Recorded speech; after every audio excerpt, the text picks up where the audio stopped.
Para el cuartico a refrescarme, ya estaba hecho una melcocha. Para los que no me conocen, me presento. Mi nombre es Jorge. Soy el pastor de la sede de Villa Santa Catalina. Y bueno, soy familia ministerial, soy tercera generación de pastores de la iglesia. Pues he tenido el privilegio de venir a compartir la palabra de Dios el día de hoy. ¿Amén? ¿Cuántos trajeron su Biblia? Bueno, vamos a abrir la palabra de Dios en el Evangelio según San Lucas, capítulo 10, versículo 25.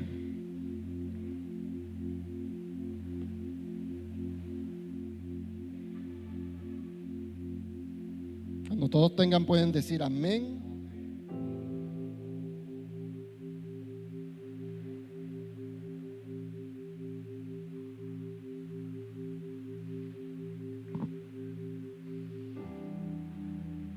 Bien, dice, y he aquí, un intérprete de la ley se levantó y dijo para probarle: Maestro, ¿haciendo qué cosa le daré la vida eterna?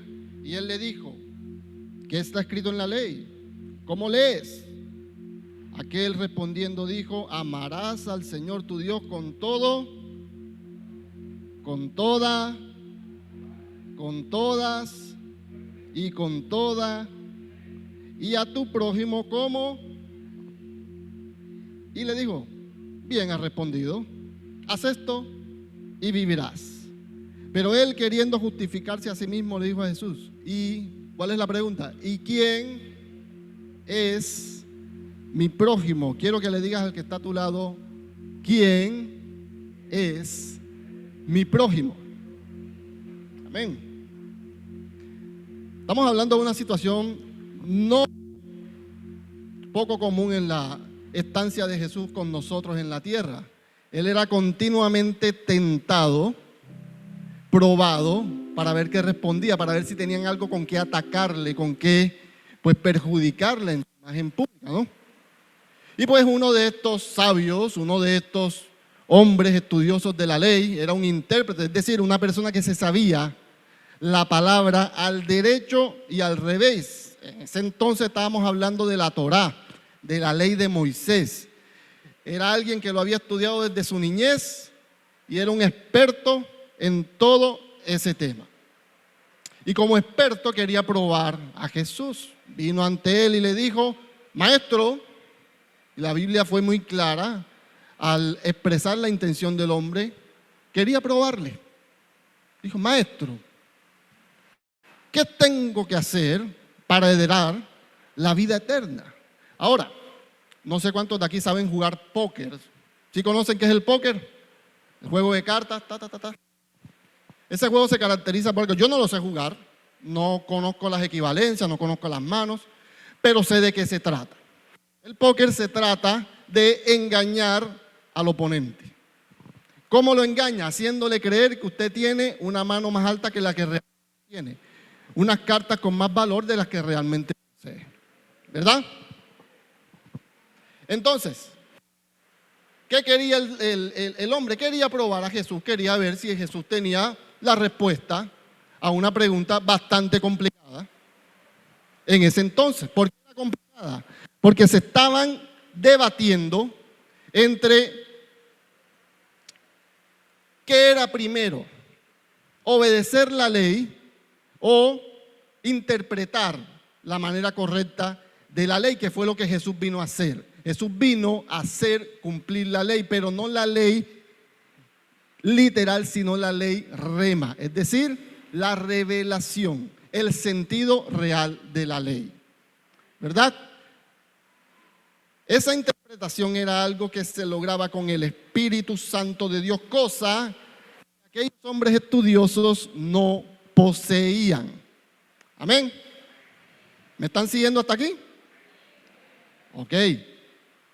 Ahora, ese hombre quería que Jesús le respondiera con algo con lo cual él pudiera aprovecharlo para acusarle de alguna cosa. Pero Jesús fue inteligente, como siempre lo fue, y lo que hizo fue preguntarle con una respuesta, valga la aclaración, una pregunta retórica. Quiere decir, ven acá, ¿y cuál crees tú que es la respuesta a esa pregunta? A lo que el hombre le respondió, ya estudioso, ya sabiendo lo que decía las Escrituras: amarás a Dios con todo tu corazón, con toda tu alma, con toda tu mente y con todas tus fuerzas. Y lo demás, Jesús quería que revelara lo que ese hombre tenía en su corazón. ¿Y qué tenía en el corazón?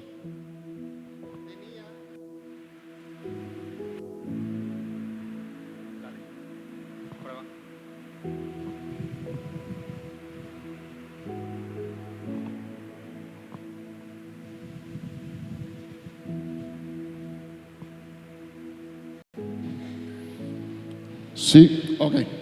Problemas técnicos. ¿Qué tenía en el corazón aquel hombre? Tenía lo correcto. Amarás a tu prójimo como a ti mismo. Muy bien, le dijo. Haz esto y vivirás, le dijo el Señor. Pero el hombre no se conformó con esa respuesta, porque Jesús no le dio una respuesta que él pudiera utilizar para atacar. Entonces el hombre insistió: ven acá, Jesús, pero ¿quién es mi prójimo? A lo que Jesús respondió con una historia. Y es una historia que destruye todas las barreras religiosas, mentales, políticas, emocionales y cualquier tipo de distancia social que nosotros podamos establecer en nuestros tiempos aún. Era una historia que nosotros conocemos al derecho y al revés, porque se nos ha enseñado desde niños. Aún no siendo cristianos, nosotros conocemos la parábola de el buen samaritano, ¿verdad? Y entonces Jesús le dijo: oye, había una vez un hombre que iba por un camino de Jerusalén a Jericó. Ese camino tiene aproximadamente unos 27 kilómetros de longitud. Es un camino pedregoso, un camino en descenso, en bajada. Había varias montañas alrededor, lo cual servía como refugio para ladrones que se escondían entre las grietas, entre las cuevas que estaban en ese camino, y atacaban por sorpresa. Para muy mala suerte del hombre, le atacaron unos ladrones. Lo despojaron de todo lo que tenía, incluso las vestimentas, y lo dejaron medio muerto. No se conformaron con robarle, sino que lo intentaron matar. Cuando dice lo dejaron medio muerto, quiere decir que el hombre no emitía ninguna señal de vida, ¿cierto? Cuando alguien está medio muerto es alguien que yace ahí, y usted ve que si no tiene signos vitales, si usted no averigua o lo toca para ver si tiene signos vitales, usted no sabe que está vivo. Hasta ahí todos de acuerdo, ¿verdad? Y entonces Jesús le dijo: mira, al estudioso de la ley, mira, ese hombre estaba medio muerto en el camino. Y sucede que vino por el mismo camino, pasó un sacerdote. Estamos hablando de la máxima autoridad dentro de los oficios religiosos del pueblo de Israel, el sacerdote del templo, el hombre de Dios, un hombre que tenía un linaje sacerdotal impuesto desde los tiempos de Aarón, desde la liberación del pueblo de Dios de Egipto. Era algo trasladado de generación en generación, transmitido, heredado, una encomienda divina que tenía el privilegio de portar. Y ese sacerdote lo vio en el suelo. Ese sacerdote vio a aquel hombre malherido, aquel hombre que no sabía si estaba vivo o estaba muerto. ¿Y qué hizo el sacerdote? Pasó de largo. Ahora, ¿podemos culpar al sacerdote de su acción? Ahora todo el mundo dirá: no, pero ¿cómo es posible que no lo haya visto? Pero pongámonos en el lugar del sacerdote. El sacerdote iba a una misión divina, iba a Jericó. Seguramente iba a ejercer sus labores de sacerdocio. Y según la ley mosaica, el sacerdote no podía tocar a alguien impuro, no podía tocar a alguien muerto, porque eso significaba que era corrompido en su santidad, en su liturgia. Ahora, ¿cómo sabía ese hombre si estaba vivo, si el hombre no emitía señales de vida? ¿Cómo sabía ese hombre, el sacerdote, si el hombre pues era puro o impuro, si no tenía forma de comprobarlo? La única forma de comprobarlo era tomándole el pulso, ¿cierto? Ahora, ¿y cómo arriesgarse a tocar a alguien si no sabe si está vivo o muerto? Es decir, si estaba muerto, se condenaba a sí mismo a tener que regresar a hacer los rituales de limpieza. Y no solo eso, sino se exponía al escarnio público de decir: oye, pero ¿cómo es posible que tú ni siquiera te pudiste mantener puro en tu labor? ¿Vale la pena soportar la murmuración del pueblo por simplemente un hombre que estaba tirado al borde de la carretera? ¿Vale la pena dejar de seguir la ley y dejar de cumplir sus oficios divinos por ver si un hombre estaba vivo o muerto? Hoy todo el mundo le dice: sí, ese sacerdote es muy mala persona, ¿cómo es posible? Pero en la posición del sacerdote estaba exponiéndose a que su legado, a que su oficio fuera manchado con vergüenza. Si aquel hombre estaba muerto, el sacerdote quedaba inhabilitado para hacer todo lo que quería y lo que debía hacer. Y ahora, no solo eso, sino que Jesús dice: después de este sacerdote pasó un levita. ¿Sí saben quiénes son los levitas? Los levitas son aquellos que fueron encomendados a vigilar el templo, a las alabanzas, a cuidar los instrumentos musicales. Eran unos subordinados de los sacerdotes, es decir, eran los segundos en la escala de liderazgo de la iglesia. Y el levita, dice el versículo 32, llegando cerca de aquel lugar, lo vio. ¿Y qué hizo? Pasó de largo. Ahora, el levita conocía perfectamente la ley de Moisés. Conocía perfectamente lo que decía sobre las impurezas, sobre tocar a alguien muerto. Él sabía que el sacerdote había pasado por ese lugar. Era un subordinado. Él sabía que el sacerdote había pasado por ahí.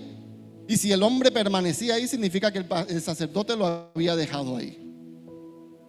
Entonces, se encontraba en una encrucijada. ¿Qué hago? Veo para ver si el hombre sigue con signos vitales, me expongo a una impureza, o hago lo que hizo mi jefe, hago lo que hizo mi pastor, hago lo que hizo mi líder, que es: me echo para un lado y sigo de largo. ¿Y cuál fue la decisión que tomó el levita? Simplemente pasó de largo. Ahora, y aquí viene lo bueno. Se supone que estamos en una escala de poder. Se supone que estamos en una orden jerárquica del templo, de los oficios religiosos. Así que el hombre intérprete de la ley que estaba recibiendo la lección de Jesús podía pensar: bueno, ahora viene uno de los que, no sé, de los fieles del templo, de los que siempre van, ¿cierto? Pero Jesús rompe con la secuencia y expone a una persona que no se imaginó el intérprete de la ley que iba a aparecer en la historia. Y es que la tercera persona que pasa por el lugar era un samaritano. Y hoy en día nosotros nos llenamos la boca con decir el buen samaritano, así como la mujer samaritana. Pero en ese entonces el samaritano no era una persona agradable.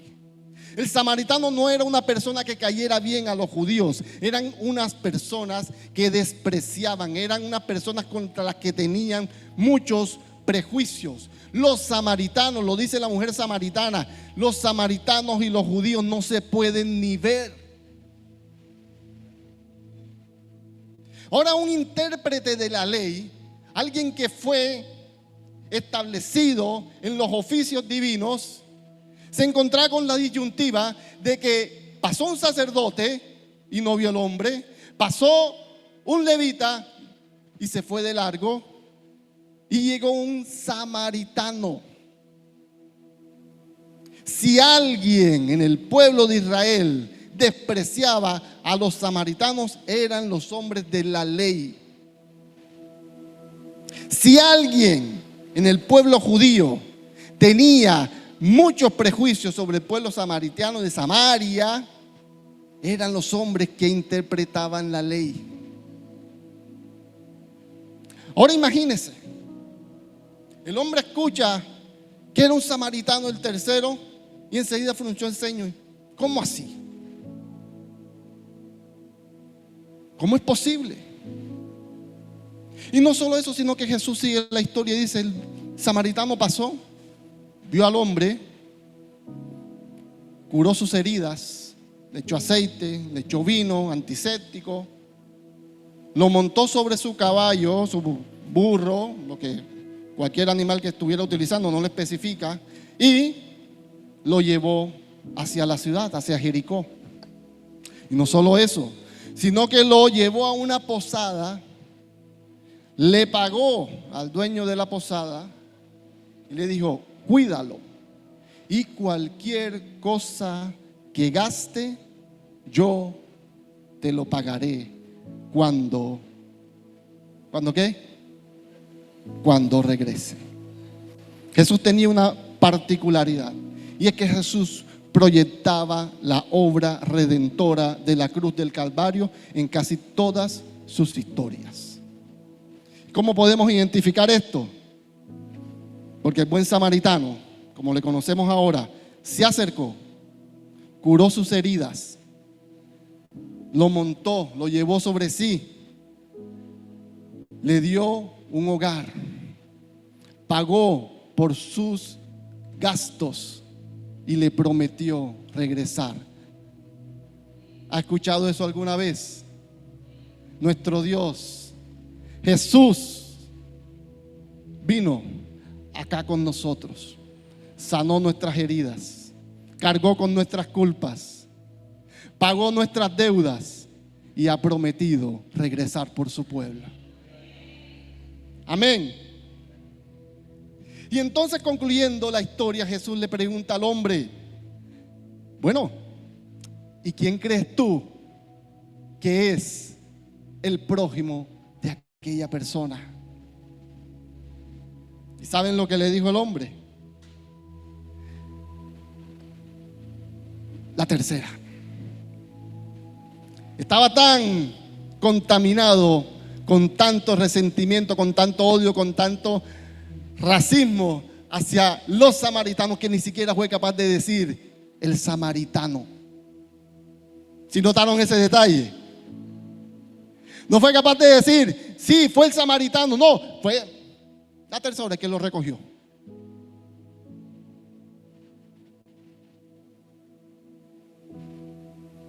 Fue el tercero. Y es que Jesús no responde directamente la pregunta que le hizo el intérprete. Jesús le cambia el enfoque completamente. El intérprete le preguntó: ¿quién es mi prójimo?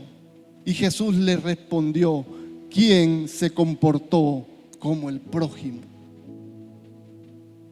El hombre quería identificar a quién tenía que amar y a quién no tenía que amar. Pero Jesús le cambió completamente el enfoque que tenía hasta ese día ese hombre. Porque nuestro prójimo no es necesariamente el que piensa igual que nosotros. Nuestro prójimo no es necesariamente el que vote igual que nosotros. Amén. Yo he asistido a unos esperpentos, he sido testigo de unos esperpentos desastrosos, mi hermano, de personas que se dicen ser cristianos y forman unas peleas políticas. Y créame que lo vivo muy de cerca. ¿Cómo podemos nosotros decir que amamos a nuestro prójimo como a nosotros mismos y con algo tan trivial como un voto somos capaces de odiar a otra persona?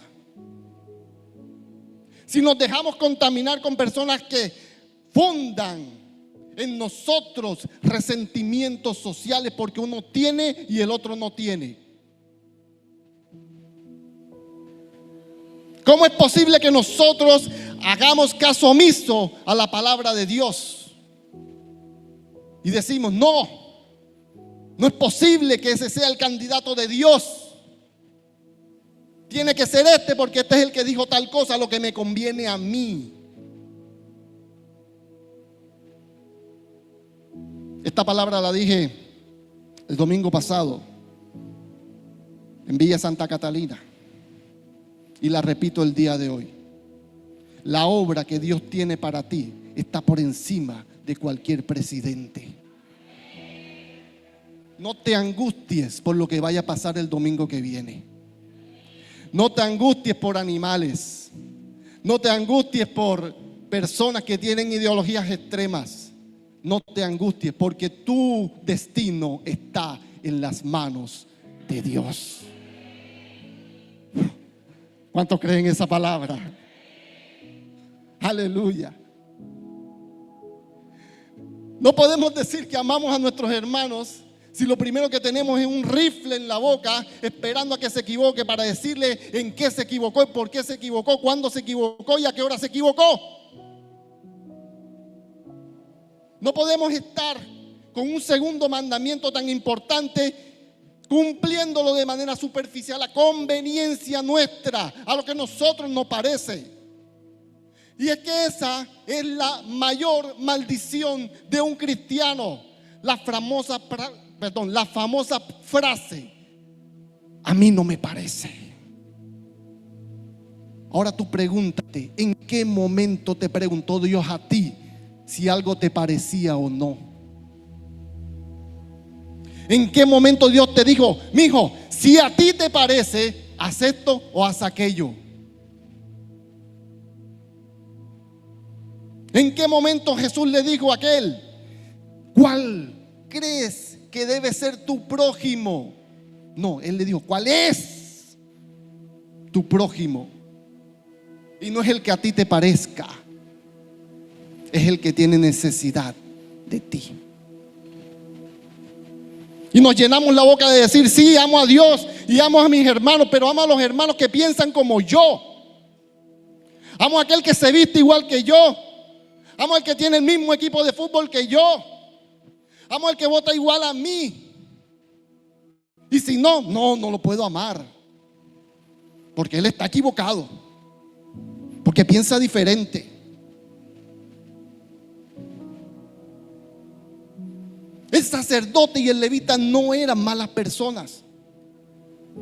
Nos han enseñado una historia donde decían, oye, eran muy malas personas porque pasaron de largo de ese hombre, pero al mismo tiempo nosotros pasamos al lado de un mendigo y ni lo volteamos a ver. ¿Cuántas veces llegan pidiendo limosna a personas necesitadas de verdad? Y nosotros los ignoramos, pero se nos llena la boca de decir, qué malo era el sacerdote y el levita.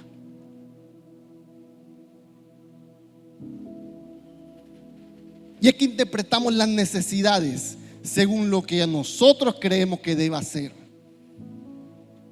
Y nos convertimos no solo en intérpretes de la palabra de Dios y de los mandamientos, sino que nos convertimos en ejecutores de la ley, más allá de intérpretes del sentido de la ley. Y es por eso que miramos con desprecio a un homosexual. Es por eso que miramos con desprecio a una lesbiana, a una prostituta. Es por eso que nos alejamos. ¡Ay, no! ¡Qué horror!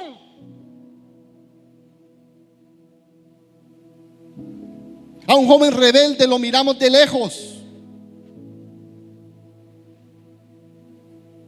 A un hermano que es alcohólico lo miramos de lejos.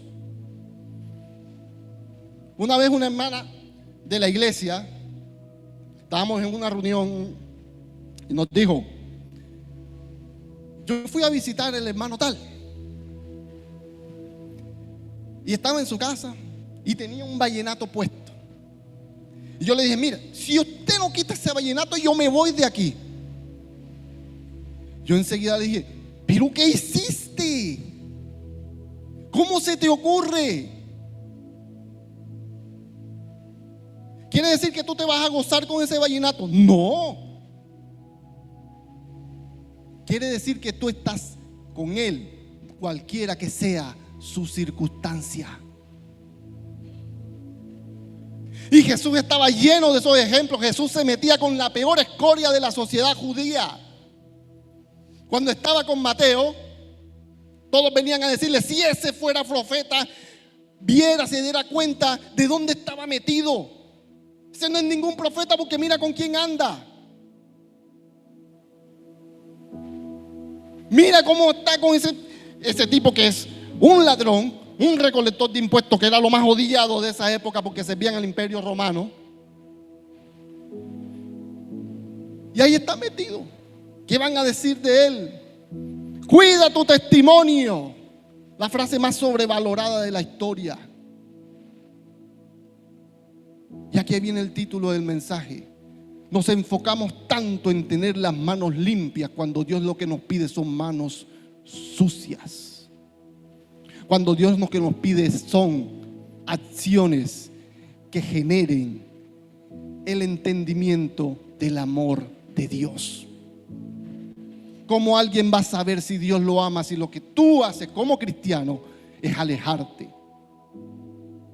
Se nos ha enseñado que la santidad es apartarse de todo lo malo y dejarlos allá. No, porque yo soy santo.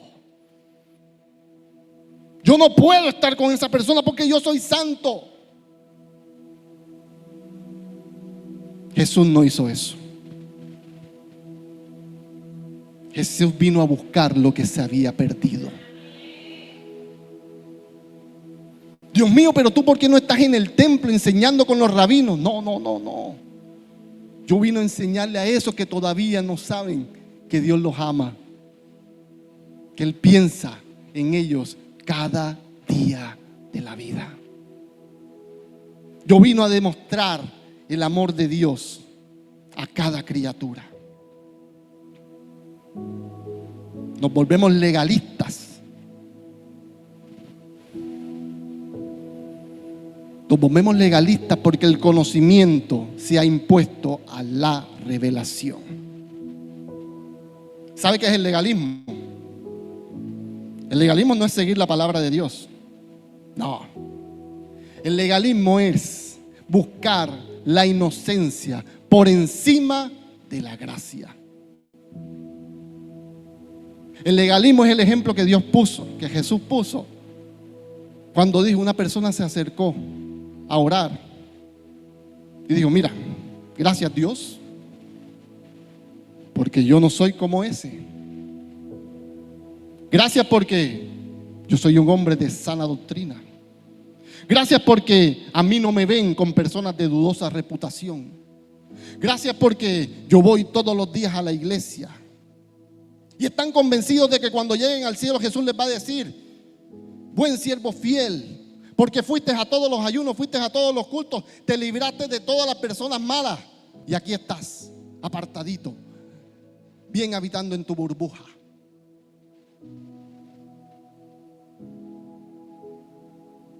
¿Creen que Dios les va a decir cuando lleguen al cielo: ah, sí, mira, tomate, ¡epa! Te faltó una santa cena. Ay, Dios mío, lo que pasa es que te faltó una santa cena para la paila. Están convencidos de que la cosa funciona así, nada más lejos de la realidad. Nada más lejos del propósito de Dios para nuestra vida. Mateo 15:8 dice: este pueblo de labios me honra, pero su corazón está lejos de mí. Mateo 7:21 dice: no todo el que me dice Señor, Señor, ¿qué dice? Entrará en el reino de los cielos, sino el que hace la voluntad de mi Padre que está en los cielos. Muchos dirán en aquel día: Señor, pero no profetizamos en tu nombre, y en tu nombre echamos fuera demonios. Yo tengo años sin ver echar fuera un demonio. Yo nunca he echado fuera un demonio. Y hacían milagros, estos hombres hacían milagros. En tu nombre hicimos muchos milagros. Y entonces declararé, dice el Señor: nunca os conocí. Y guarda esta frase, mi hermano: cuando llegues al reino de los cielos, si llegamos, cuando estemos allá, Dios no va a sacar un listado de lo bueno y lo malo que tú hiciste. Dios lo que va a hacer es una resonancia al corazón y va a decir: ese corazón tuyo late al ritmo de mi corazón.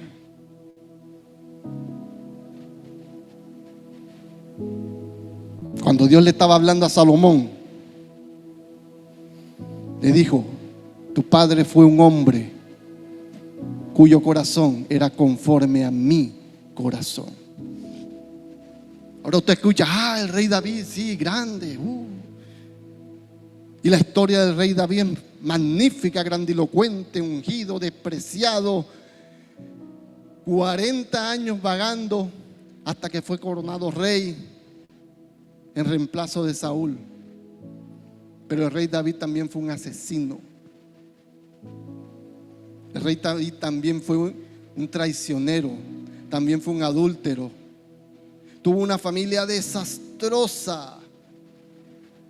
Le cayó una maldición por eso que hizo, que dice que nunca habría paz en su familia. Sus hijos se mataron. Ese desastre de persona, desastre de padre, muchas ocasiones desastre en todos los sentidos, tenía prohibido construir un templo para el Señor porque sus manos estaban demasiado llenas de sangre. Dios se lo prohibió: no, tú no me vas a hacer un templo a mí. Y después ese mismo Dios que le dijo eso, dijo: su corazón estaba conforme a mi corazón. Entonces tenemos ahí una contradicción. ¿O es que Dios estaba enseñando el verdadero propósito de la vida de un cristiano? Que nuestro corazón lata al ritmo del corazón del Padre. Amén. El mandamiento de Jesús siempre fue misericordia y no sacrificio. Compasión por tus hermanos. ¿Sabe qué significa compasión? Por acá lo tengo. Viene una palabra griega bastante extensa. Es la nisomai. Duré como 3 minutos para leerla bien. ¿Y sabe qué significa eso? Significa desde las entrañas. Quiere decir que tú tienes que tener una misericordia que venga desde adentro, no impuesta, no aparente, no una falsa santidad. Tú tienes que sentirla desde adentro. ¿Cómo sentimos algo que no se nos ha enseñado a sentir? Yendo al corazón del Padre, yendo al origen de todo. Mateo 9, versículo 13 dice: id pues y aprended lo que significa misericordia quiero y no sacrificio. Porque ¿qué? No he venido a llamar justos, sino a pecadores al arrepentimiento.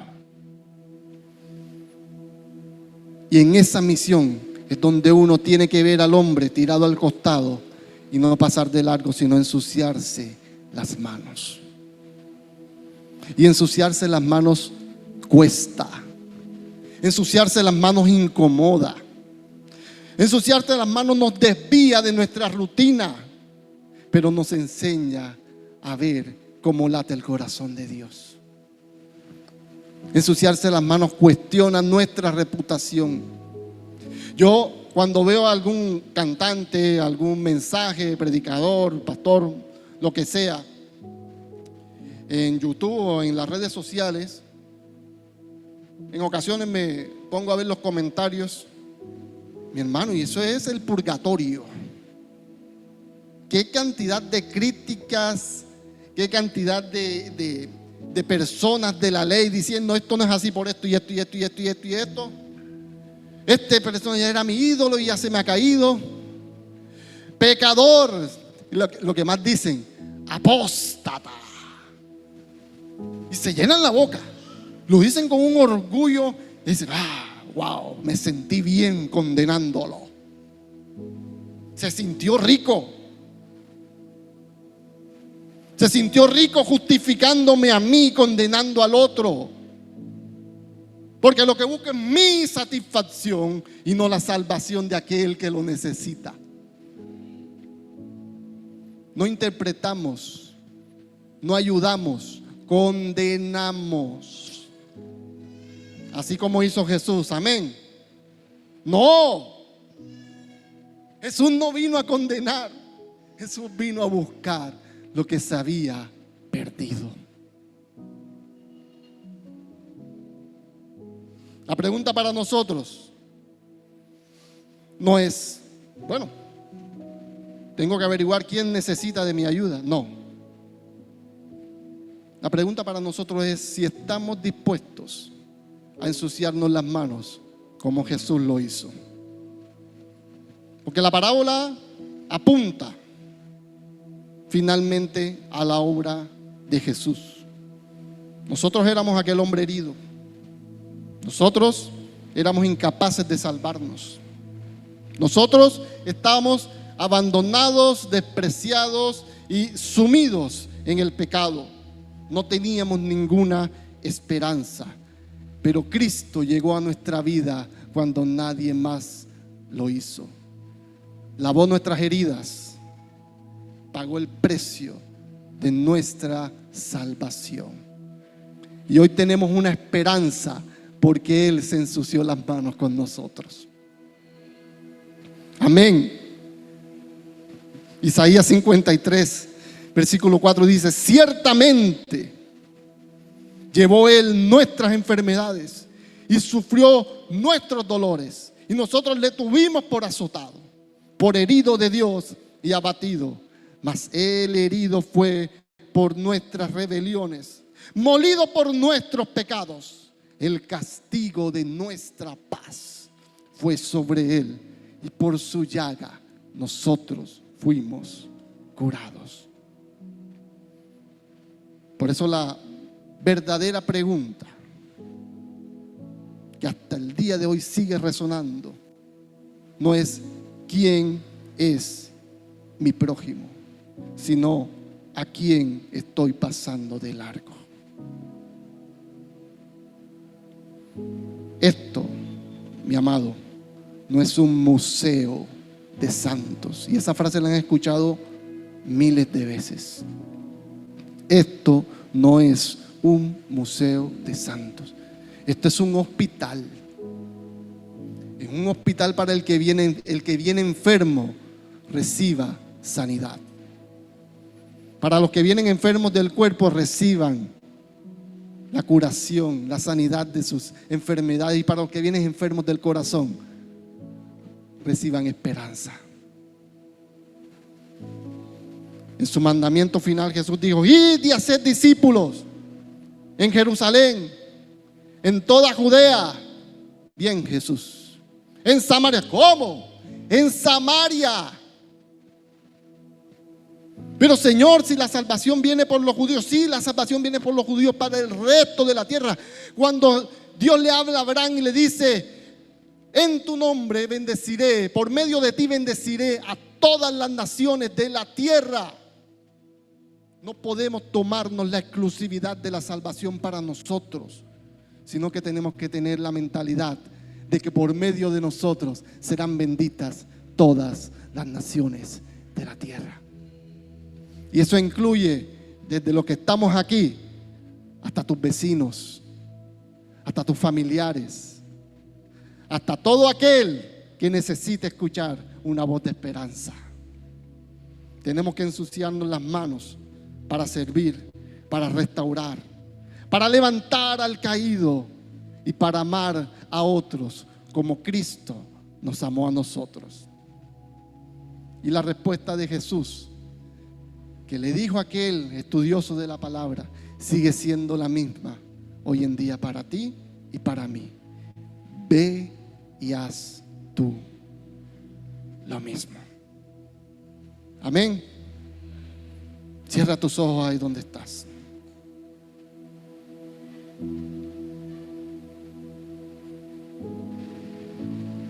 Nos hemos enfocado en lo superficial y hemos descuidado la esencia. Hemos descuidado lo vital. Hemos descuidado la revelación por estar pendiente del logos de la palabra. Y leemos la palabra y incluso la tenemos abierta cual amuleto en el Salmo 91. Y eso no sirve de nada. No sirve de nada porque no lo aplicamos como Dios quiere que lo apliquemos. Y es entonces cuando nosotros tenemos que decirle al Señor: Dios, yo quiero ver lo que tú ves. Yo quiero sentir lo que tú sientes por cada alma que se pierde. No en vano Jesús dice: cuando un pecador se arrepiente, hay fiesta en los cielos. Necesitamos abrir los ojos, iglesia. Necesitamos volver al corazón del Padre y darnos cuenta de que nuestro vecino, de que nuestro familiar inconverso no es nuestro enemigo. De que el pecador no es un enemigo de la iglesia, es una persona que necesita del amor del Padre. Es una persona que necesita la revelación de la salvación divina en su vida. Nos hartamos de decir: si no hay justicia, no hay paz. Nos hartamos de decir: si aquel o este candidato no gana, no va a haber paz. Cuando la paz depende de nosotros mismos. La paz depende de que la realidad del propósito del Padre se haga realidad en nuestra vida. Y yo quiero que tú eleves una oración al Padre en esta mañana y le digas: Señor, ayúdame a sentir como tú lo haces. Ayúdame a latir al ritmo de tu corazón. Y que puedas decirle en esta mañana: ayúdame a mirar con tus ojos. Yo quiero sentir con tu corazón. No quiero vivir más siendo insensible a la necesidad, oh Jesucristo.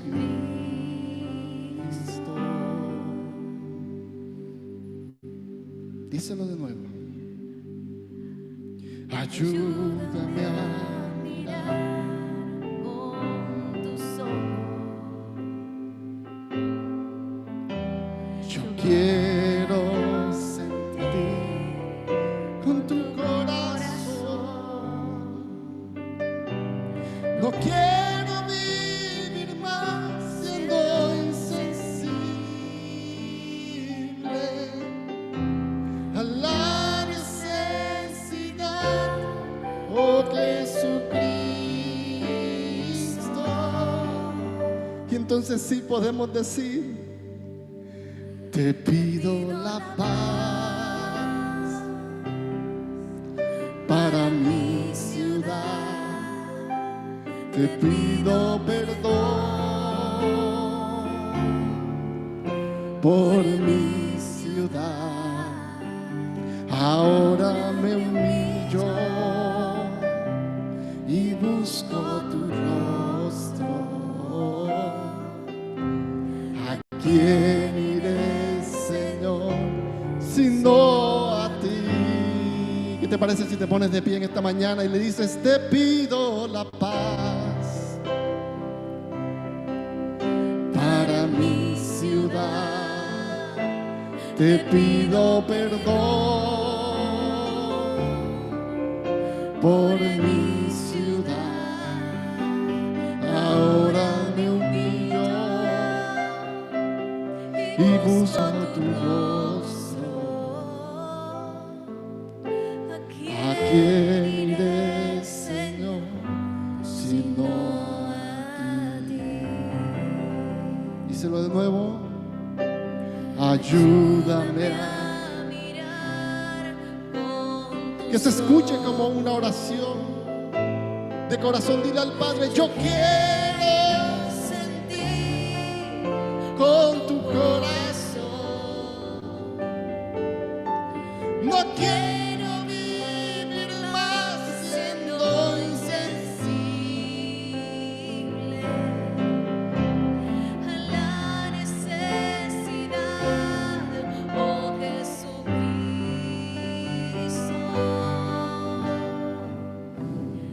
Te pido la paz para mi ciudad. Te pido perdón Por mi ciudad. Y ahora me humillo y busco tu rostro. ¿A quién iré, Señor, sino a ti? Te pido la paz para mi ciudad. te pido perdón Por mi ciudad. Ahora me humillo y busco tu rostro.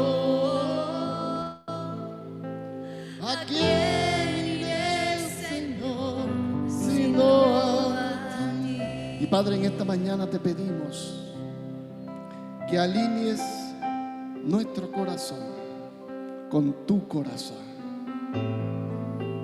Que nos des ese amor que nos falta en muchas ocasiones para con nuestro prójimo. Y que podamos ser un estandarte del amor tuyo aquí en la tierra. Que la gente pueda sentir que en nosotros hay algo diferente, no por lo que hablamos, no por lo que decimos, sino cómo nos comportamos con ellos. Que la gente pueda ser receptora del amor tuyo por medio de nosotros. Que nunca le neguemos un abrazo a alguien. Que no importa la condición, ahí estemos para ayudar. Que no importa si es de nuestra corriente política, de nuestro mismo equipo de fútbol, de nuestra misma manera de vivir o aún de nuestro mismo rango de edad. Allí estamos para todo aquel que lo necesita. Y te lo pedimos en el nombre del Padre, del Hijo, del Espíritu Santo. Amén.